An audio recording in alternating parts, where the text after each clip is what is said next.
So I'm going to say this very quickly before we jump into this. If you're not currently subbed to this channel, make sure you do sub, turn notifications on. If you enjoy the video, don't forget to leave a like. All support is greatly appreciated. And if you want to support me further as a creator, then check out the links in the description. And let's get into this sad case of a video game. So, Cyberpunk 2077 launched on December 10th, 2020. The title of this video states that the game is an absolute masterpiece. That is not for the gameplay, the game itself, or anything like that. But Cyberpunk 2077 is an absolute masterpiece for the publicity it drives from the gaming community for the people that created it. Positive reviews came flooding in when the game launched, and even just before. And that was even with early reviewers being told not to share console footage of the game. The Xbox One and the PS4 versions of the game were completely unplayable, to the point of the game actually being removed from the PlayStation Store for over 100 days. Both the Xbox and the PlayStation opened up refunds for players if they were not happy with their purchase. When the game did come back onto the PlayStation Store, if you were on the PS4, when you went to purchase the game, it would pop up with a warning saying that the game is not guaranteed to run smoothly. That's not exactly how it was worded, but that's essentially what it meant. It was basically a warning: be careful if you purchase this, you might not be happy with it. The game has not received a single bit of DLC since its launch almost a year and a half ago.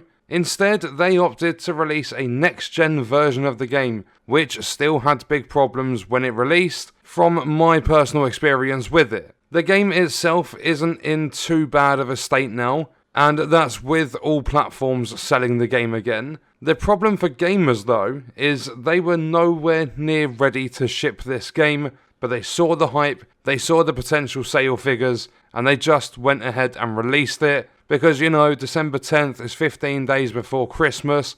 That holiday money is so encouraging for video game developers and video game publishers. Not only that, but the investors as well, or the management, or the higher-ups, they absolutely love that holiday money. So now it has become a masterpiece, but for all the wrong reasons. The game still sees figures of around 15,000 concurrent players daily on Steam alone. So if you bring in the console numbers, I'm going to put a complete estimate on it and say, I don't know, maybe 50,000 players concurrently every single day. The reason for this is because the hype was so big that players just cannot help themselves. They managed to bag Keanu Reeves to put him in the game, and that was a big bonus for CDPR. The concept for the game and a lot of stuff within the game is pretty good. But the reason I believe this game does so well is not because of anything I have mentioned previously. YouTube game reviewers started unlisting their reviews, writing brand new ones and getting huge amounts of backlash.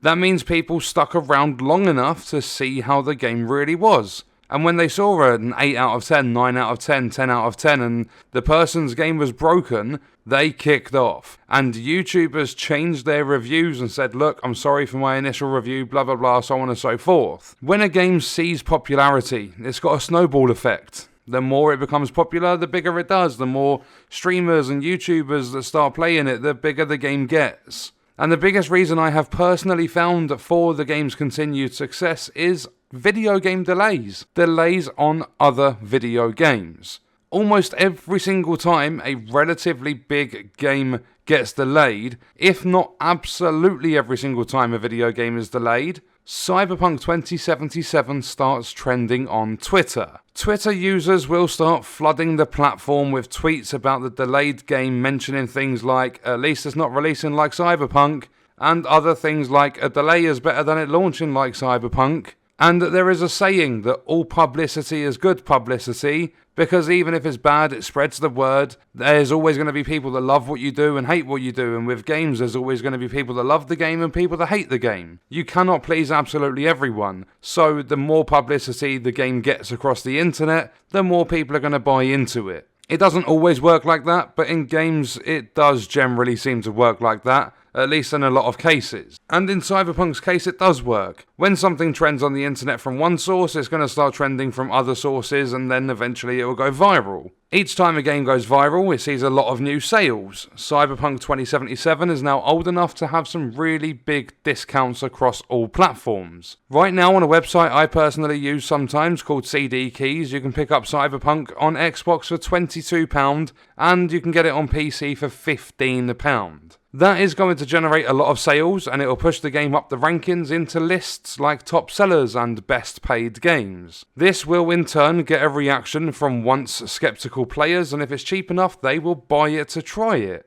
And this just makes Cyberpunk as a game itself a masterpiece at marketing. Its dodgy launch and chaotic reviews have created something special for the game. The game doesn't need to have anything. It hasn't had anything besides a next-gen upgrade and a load of updates to try and fix the mess. That's all it's had in the last 18 months nearly. So just by the game existing, it's got the ability to grow and grow and grow. When they released an update, one that I can't specifically remember, the game got positively review bombed. People were going absolutely crazy about it. They were going crazy about a game that launched almost 18 months ago with no DLC since its launch, bugs galore, issue after issue, and Sony removing the game from the store due to how bad it was. That is absolutely nothing but a win for CD Projekt RED or CDPR, a company that had an amazing reputation that got slightly damaged by the release of Cyberpunk, but for some reason it's been repaired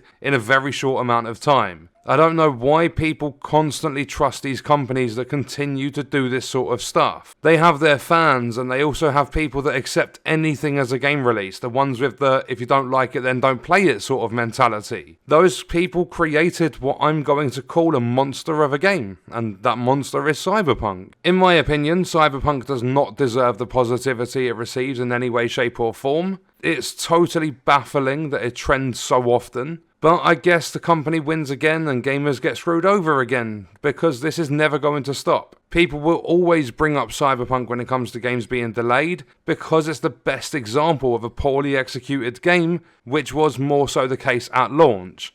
It's a real shame that gaming's like this, because the players deserve so much better. The budget for a game should always go on quality control, not which celebrity can build the most hype for us. So all I've got to say at the end of it is, well done CDPR. You fooled millions of people and still do almost a year and a half later, and you will continue to every single day.